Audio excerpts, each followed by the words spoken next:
Welcome to the Money Pig Podcast, presented by Goodwin Investment Advisory, where our mission is to lead you to financial pig, peace, independence, and generosity. I'm your host, Tim Goodwin. And welcome back to the Money Pig Podcast. Today, I am super excited. I'm always super excited, but I'm, having you here, Joe Beckford, Beckforth. We're very excited to have you here back on the pod. How you doing today, Joe? Fantastic. Anytime I can be on the pod's a good day. Hey, exactly. Absolutely. We're in a new studio environment today. We'll obviously keep it Notorious PIG with us. If you're watching on video, you can see Notorious right here. So Joe, to get us kicked off, and I know like a lot of our content, we call it evergreen. You know, it doesn't really get outdated, but it is the Christmas season. It is. It is one. So if you're listening in July, it's really about Christmas time. It's Christmas time now when we're recording, but I'm sure this content will be very applicable in July. Oh, forever. But I was curious if you knew, what do you call a kid who doesn't believe in Santa? a rebel without a clause. Oh, gosh. Oh, my gosh. Oh, I've been waiting to get that out there for you, Joe. So when we're done with this, we can take an Elfie, right? Oh, an Elfie. Yeah, we'll take an Elfie later. I like it. I like it. Good. All right, Joe. So one thing you know that we love to do is kind of have the guest share something maybe interesting that the audience doesn't know about you. So what would you like to share today? Interesting the audience doesn't know about me. So think about big things happening, I guess. My youngest is going to graduate from college in 2 weeks. Okay. Wow. That's a big deal. That's a big deal. Yeah. Big deal. Yeah. Wow. So no more tuition checks sending off here? Is that what that means? Not for that one. I still have one in school. Oh, okay. That's right. Not for that one. That's right. That's right. Yeah. On different schedules there. Yeah, okay. Exactly. Well, that's a big deal. That's super exciting. So today we are talking about the best financial decision I have ever made and the worst. Can we just stick to the best? Hey, it's good to learn, right? It's good to learn. It's good to learn from our mistakes. So let's just jump right here into the content. Joe, when you look back over the last 20, 30 years, what would you say was the single best financial decision you ever made? The one that kind of like paid off over time. Maybe didn't look super flashy in the moment. So I thought about this question and I almost don't want to answer it. Those are the ones we like, the vulnerable ones. Yeah. Well, I don't want to answer it because it's going to make you have a big head. But honestly, like no joking aside, it was hiring you as an advisor. Oh, okay. Back in 2008. Right. Hey, it made us look really good, right? Hiring us at the bottom of the market. It did. Yeah. Timing was everything. Timing was everything. But yeah, I mean, in the broader context, it was realizing I needed a financial advisor. Yes. And helping. Okay. I mean, fortunately, I hired the right one. Right, exactly. Great answer, Joe. Great answer. That's super true. But I think that was it. Like really, taking my financial knowledge. I have a finance degree, right? I have a background in it. Taking my knowledge and application and principles and stuff like that, and just having an advisor with guiding principles made all the difference. So unpack that, other than it specifically being related to me, but like you hired a financial advisor. What did that end up doing for you and Mary Ellen? Why did that end up compounding into a better decision? What did having a financial advisor do that you feel like it didn't do or wouldn't have done in the past couple decades? Great question. So one, somebody was making smart investment choices for me. There you go. Rather than just chasing. Up to that point, I'd been managing my own 401k and trying to and I felt like I was chasing returns probably, which is pretty common. So when you were going into your 401k, where you were kind of looking at the funds that were available in the plan, and then looking at how they performed recently, and then you're making changes based on that, the better performers. Okay. Right. And I'm sure you're not alone. I'm sure a lot of people do it that way. Super common. Right? Yeah. Right? We see that all the time when people come to us. Yeah, all the time. That didn't always work out though. Not always, but that was like the extent of it. But it was beyond that. It was the intentionality around, hey, you should probably be making better financial decisions in your life. Like maybe we should start. Was I sitting down and meeting with you going, these are bad financial decisions you're making, Joe? Probably not. No, but I mean, you're opening my eyes to stuff I hadn't thought about. Like, hey, maybe you should be making Roth contributions instead of pre-tax contributions. Just things like that. Like, maybe don't do that. do this instead. A great example, because it seems like a very tedious technical thing. Like, what are these guys talking about? Should I be contributing to my Roth or my traditional? There's more episodes on that. People, if you're listening, you go back and listen to them. But most people aren't going to be thinking about that unless they really read it and wanted to understand it and wanted to understand the impact. Or like in your case, at that point, you have a financial advisor who could be bringing things up like that. So like you're saying, part of it of having a financial advisor is to sit down and actually go over plans and go over, whether you realize it or not, you made a decision. You started the 401k plan. You're contributing to the traditional side. Right. That's just how it happened. The decision was made. But then you sit down with a financial advisor going, hey, you made that decision, but what about in light of the information now? Should we make a change or should we keep that going? Mm-hmm. So that makes an impact over time. 100%. Yeah. Sure. So like you're saying, in the investments, hopefully it was better returns over time. And it was. But in the confidence, you're like, wow, we're having to sit down and have these conversations because I'm paying this person and I want to get value out of it. And so I want to know what they have to say and how they're going to add value to my plan. And you're realizing, wow, this really does make a difference over time. And one thing we've noticed, this, if you are dedicated to a goal of any kind or whatever, you are so much more likely to achieve your goal. If you have an accountability partner, well, you hire an advisor, you're paying for an accountability partner. That's true. Right? Somebody else knows your goal. Yeah. You shared the goal, you're going over your progress on the goal. Yeah, that's that can be really powerful. So, well, that's really cool. And if we fast forward on that a little bit, you 3 years later decided to join the team and be a financial advisor, right? So you hired me, Goodwin Investment Advisor, in 2008, and then you came on as really my first full-time employee in 2011. Yep.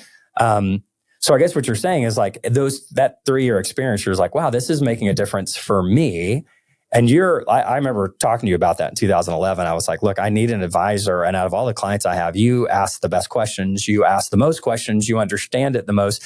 Might have had to do with the fact that we worked in the same building. So we had more opportunity for conversations, But I guess at that point, you had 3 years of the experience of what I want to deliver and how I want to serve others. And you were like, this has made a difference for me. I want to help make that difference in other people. We need to do that for other people. Yeah. Right. Very cool. Very cool. Well, the answer I think I would get to this, if I looked back over the past, 20, 30 years, what's the biggest, single financial decision made? I think it's it's that concept around the automatic millionaire. There's actually a book called The Automatic Millionaire. Right. And it's really just forcing my money to go somewhere. Right? Like you and Mary Ellen always say, and I've said it multiple times on the podcast, your money either has names or it has wings. Mm-hmm. So you got to nail it down and tell where to go, or it's just going to fly away and you're going to wonder where it went. Right? And there's always this, should I be paying off more debt or saving more or going on more trips with the family while they're still young? But to just say, look, no matter what's going on, I'm going to just start off, kind of like, we're all about generosity around here, hence the G of the pig. Right. And so it's important for us to be giving our quote unquote first fruits, right, when we get paid. But it's also very essential for me to feel like, hey, I'm giving and I'm immediately investing in my future through a Roth IRA, a 401k, whatever it is. And then I'm living off the rest, not saving what's left over, but spending what's left over. Mm-hmm. Right. So I think, to me, that's the single best decision we made for our financial future, was just forcing ourselves to live on the difference and not, figure out, maybe I'll save what's left over, and just forcing that automatic investment that's happening. So that's what the powerful thing about 401ks in at least the United States, because a lot of us have access to a 401k through our employer. A lot of our employers match. It can all be automated right in your paycheck. And it's like, you don't even think about it. It doesn't even come out of your checking account. It comes out of your check before it gets to your checking account, right? Right. So I think that's pretty powerful. It is, for sure. All right. So on the flip side, I know we just like to talk about the good decisions. How about the worst decision you feel like you've made on a financial side? I thought about that. And you don't have to shame yourself here. I'd love to say that I've made only good financial decisions, but I am human after all. And so that was not the case. So I thought about that. And I think, honestly, it was before I came to work here, I was in a situation where my income wasn't what it should have been. And so I took out a home equity line of credit. And rather than just, not necessarily, we're not big fans of debt, right? Right. I'm not a big fan of debt by any means. Right. But like, hey, we really need to fix this thing that's falling off the house. And I don't have money and I don't have another way to do it. Right. I need to fix my house. Okay. There's a hole in the roof. Home equity line of credit. If that's what you have to do, that's what you have to do. But you shouldn't use it to live on. And I was doing that. Oh, yeah. And that if I could go back in a time capsule, I would change that decision. Interesting. Now, in your defense, I think, and you can correct me if I'm wrong here, you were at that time living on income that was irregular. For sure. Right? And 100%. so, right, it was commission only, irregular sort of. Yeah. 1 month it was feast or famine. Exactly. Often. Exactly. Yeah. So Maureen's dad, he was a realtor. So there were times where he was doing really great and times where he hadn't had a closing in months, And so I think that irregular income, for those listening with irregular incomes, I think that's very, very real. Like, hey, I haven't had a sale in a while. I haven't had a transaction. I haven't gotten paid a commission. There's a hole in the roof. So what am I going to do? Right. So, and I love that Dave Ramsey addresses that in his Financial Peace University and his Financial Peace book.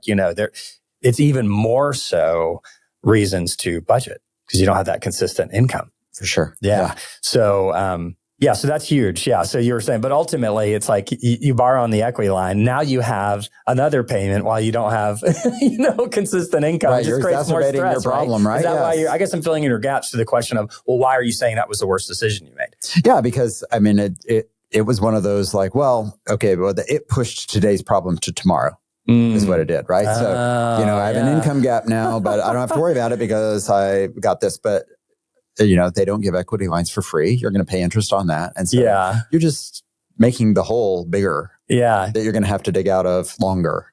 Yeah. To become debt free. Like we like to say in our team, kicking the road down the can.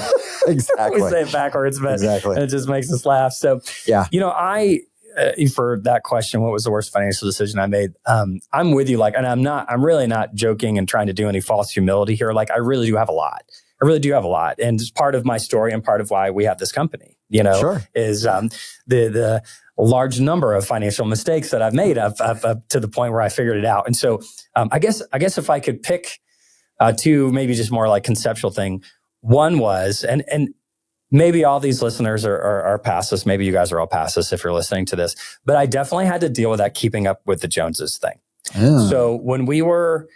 we should do a podcast on that. Should we? We should. Okay. All right. Yeah, Tara. Yeah. Take a note. We'll do one just on keeping up with the Joneses. So I'll give a small story and we'll save the unpack for that next episode. So, but wait, there's more. But for us, before we had kids, we met a couple, love this couple, young couple. But they both came from money and they both were making good money. Okay. Neither of which were true. That wasn't you guys. I thought we were talking about you for a second, but then no. Didn't come from money and weren't making substantial amounts of money either. So they were used to traveling and we were getting along with them really well. And so they were inviting us to travel with them. And honestly, they were very generous. There were times where they paid for dinner or, helped us get a deal on something, but these were flights. These were hotels. These were fancy places that for a little while we were kind of keeping up with them and traveling with them. And it was all on credit cards. So that's kind of the tie-in is the keeping up with the Joneses when you don't have the money and it's going on the credit card. And because of that experience and what built on other ways that I built up an incredulous amount of credit card debt, that unsecured debt. Like your bad example was still tied to your house and a collateralized thing in terms of debt. It may not be, it's nowhere near as bad as credit card debt because of much higher interest rate, not collateralized. Sure. At the end of the day, still a payment and you and I are still going to pay that off, whether it's collateralized or not. Right. But from the bank side of things, it's certainly different.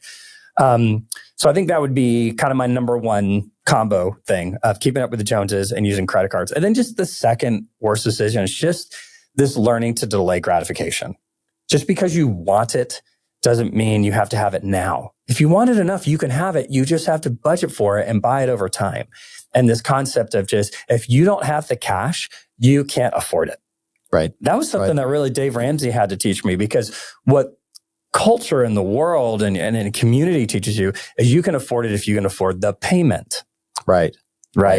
But I changed my beliefs and changed my belief to I could only afford it if I had the money for it. Right. So now we make an exception for the house. Right. And so with Dave, hey, put the down, put the biggest down payment you can, put it on the shortest term you can and get rid of that thing. But otherwise, it's an interesting shift mindset to go, look, if I don't have the cash, I can't afford it. Right. And do I really want to get a loan instead and delay the inevitable? And like the big powerful thing about Dave Ramsey's concept is even if that payment, even if that loan's at 0%, you have a payment, and the more payments you have, the less wealth you have at the end of the month to build wealth. The greatest wealth building tool is your income. If you're giving your income away through payments, you can't build the wealth to begin with. Mm-hmm. So yeah, great. Okay, awesome. So many of our listeners are steady savers, disciplined planners. What habit or mindset helped you build wealth slowly and quietly behind the scenes? I think the mindset was more just you need to figure out how to live below your means. Yep. Right. So you brought it up with the credit card and the traveling and stuff like that. And you go to Dave Ramsey Financial Peace University and it's like, you can't have a credit card. You got to cut up all your credit cards. And most of our clients have credit cards. Sure. Right. I have a credit card. Right. I do now too. It's a guilty pleasure. I have a credit card, but it gets paid off every month. Right. Now, do I spend more because I have a credit card rather than if I pull out a Benjamin out of my pocket? Probably. Right. That's true. But in the end, you just have to figure out, to your point, you have to budget and you have to figure out, how do I spend less every month that I'm bringing in? Mm-hmm. How do I do that? Including my savings for my future or stuff like that. And I think that daunting debt of getting out of that HELOC that I had built up is what did this for me and made me think, I just need to live on less. Yeah, reduce the expenses. You either need to reduce the expenses or increase the income or both, preferably both. Yeah. And that was just kind of a mindset. It's just two variables. It's not super complicated. No, but it's discipline. It was really discipline. It's hard. Yeah. It's easy to understand how the math works, increase the income or reduce the expenses. But so I think it was just a mindset. It's just a mindset shift. You asked the question, what is the mindset? It was the mindset shift, but that was just a decision. You can decide things. You just decide. Yeah. Mm-hmm. Yeah. That's great. And I think I've shared some of that too already. So I'll give you another question here, Joe. Was there a moment when you realized that financial freedom wasn't about a number, but about having a strategy, the ability to do what you want, when you want, with the people you love? I love that. Right. And we recently read a book, Die With Zero, that we love, that we sent to all of our clients. Yeah. And I mean, to me, when I read that book, and I think that's a quote out of the book, actually. I think that's how he defines financial freedom in the book.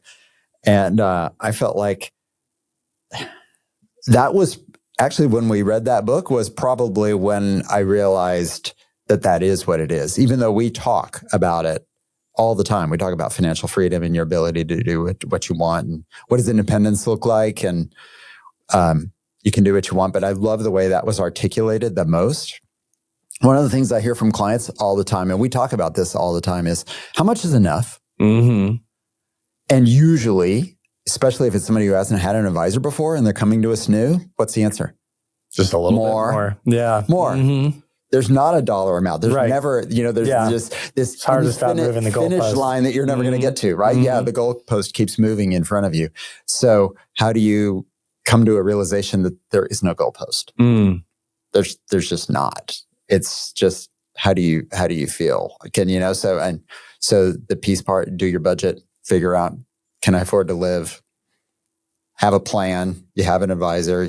You run your plan. You're like, do I have enough money to live? You have enough money to live. You have enough money to do the things you want. Well, what if I want to travel and take kids on vacation? Well, let's add that in. Yeah, you have enough for that. Okay, then I have enough. That's awesome. For me, that's because you have enough because you're able to do what you want with the people you love. Yeah, when you want to do it. Right. That's great. That's great. No, I totally agree. And that number keeps moving. The goalpost keeps moving, but it's more about, the freedom on how to spend your time with the people you want. That's what's ultimately the financial freedom we're trying to give people. For us, I think when I think about PIG and peace, independence, and generosity, if you can obtain those things, if you can say, yes, I have financial peace, or at least more than I used to. I have financial independence, or at least a plan for financial independence and a plan to maintain it. if I feel like I'm a generous person, I have planned for that. And you add these three things together if we get back to like a formulaic kind of way of thinking of it. Mm-hmm. If you've got peace plus independence plus generosity, what does that equal on the other side of the equal sign? For me, it equals freedom. It equals financial freedom. Those are, to me, the critical pillars you need to feel that way and to be able to act that way confidently. Mm-hmm. So cool. Well, we'll sign off with this kind of last question here about the topic anyway. If you could sit down with your younger self, with someone just starting to build wealth quietly today, what's a simple piece of advice that you could give them to avoid common mistakes and stay on the path towards peace, independence, and generosity? Tough. You asked for simple. Right? Simple, there's not one. Because there's not one. But I'll go back to your first question. What's the best decision you ever made? I would say hire an advisor. Now, look, if you're 20 years old and you don't have much money, you haven't amassed any money, you haven't amassed any wealth, you're not hiring a private wealth advisor, right? Because there's no money to manage. Right. But that doesn't mean that you can't have a mentor, that you can't even look at somebody. I mean, you can even hire somebody hourly. Like, could I just meet with you an hour a year and pay you for your time and give me some wisdom? What are the pitfalls I should be making? How much should I be saving for my retirement in my 401k? Should I be bothering in my 401k? You know, you can, if you make those decisions early in life, that'll make all the difference. So I would say seek wise counsel. Come on. I love it. That's what my answer is going to be a perfect complement to yours because, and I got this from the book of Proverbs in the Bible. I love reading the book you're playing Proverbs. The Bible card. Of course, this is better than mine. Well, I'm just going to say, like, this isn't my good idea. I just stole this from King Solomon from Proverbs. So basically, I ran across this proverb years ago and it said, know the states of your flocks. Okay. Back then that was wealth, right? Having sheep and goats and cows and all stuff. And I do have sheep and two goats, but yes, I don't look at that as wealth. I look at that as like, it's a liability. That's a liability to me, but shout out to my goats, Kobe and Dakota. Anyway, but in case they're listening, I thought it was appropriate to give them a shout out, of course. Yeah. So what I did, and I wish I'd done it earlier, what I have now is I have a reminder on my calendar. It's actually on Tuesday nights. It doesn't matter the night, but it's just on my calendar. It's just a reminder that says, know the state of your flocks. And so that's on my calendar every week. I don't get to it every week, Joe. Let's be clear. Like we've probably never gotten to it every week in 1 month, but it's on there. And it does remind me to look at my investments, to look at my plan, to update my G Money, which is the software we use for our clients, but basically like my financial dashboard. Like, do I know how much money I'm making, how much money I'm giving, where my taxes are going, where my investments are going? Does my wife know about this stuff? I was going to say, right? Does Maureen know? Yeah. And I thought about the 529 plan in a little bit? Like, how is it performing? And do I need to change anything? And again, I'm my own financial advisor now, but I've got to do that for myself. But I think in light, if you do both things, what you recommended, right, is to get the advice, pay somebody hourly. There's tons of great financial gurus online between YouTube and TikTok, or, looking at more of the Money Pig episodes and some of the content that we have. Mm-hmm. And if you do that with a reminder to do it, like weekly, maybe it's go learn something more about finance. Maybe there's not a whole lot of flocks to know the state of, right? There's no flocks to count yet. Hopefully I'll have to spend time counting them and making sure they're all in the pen and doing the right thing. If you want more flocks, then maybe that's a great time to just, I want to learn one more thing about finance. And so you either pay somebody to teach you, or maybe you go get that information. Sure. Instead of signing off with gratitude, which we normally do, I want to sign off with a book recommendation. And I mentioned it at the beginning, which is Automatic Millionaire. I can't remember who the author is right now, but we'll put it in the show notes. And then you referenced a book that we love. Remind the audience about the book that we love. It was Die with Zero, which I think is an awesome one, but I think more for this episode. Oh, okay. I recommend Psychology of Money. Come on. And that's, is it Morgan Housel? Is that how you say? Yes. Yeah. Either way, if you just Google Psychology of the Money Psychology of Money or Automatic Millionaire, you're certainly you're going to pull up the right thing. So, well, Joe, appreciate it. Thanks so much for coming. Yeah. Thanks for having me. All right. Bye-bye. Goodwin Investment Advisory is an SEC-registered investment advisory, CRD number 131193, and this episode is produced by evans.net. This podcast is for informational purposes only and is not investment advice or recommendation to buy or sell any financial products, securities, digital assets, or other investments. It should not be used as the basis for any financial decisions. The host and guests may personally hold investments mentioned in this episode. All investments involve risk, and past performance does not guarantee future results. Please consult with a qualified financial advisor, tax professional, and attorney before taking action on any information shared.